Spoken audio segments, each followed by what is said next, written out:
Limbe County ma Siaya kendo duoko piny omenda ma county no nyuolo e sekta no. Governor James Orengo owacho ni welo mathoth thoro buono timo limbe margi e county no kata doko ni gin kod kuonde manyalo lombo wang' welo kaka nam mar Kanyaboli kaluwore kod onge mar magawa kod kuonde nindo manyasani.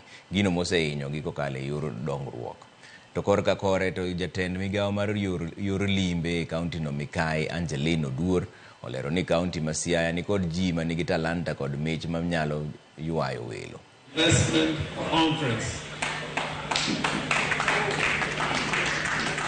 And I want to promise you that some of the sessions of the Siaya International Investment Conference will be held at VIP. So we want to make Siaya a center and a country for arts and music and sports. And I know we can do it. We can do it. Jolokoan chumbe kadho wadh nam chumbi osiro pach jatend migawo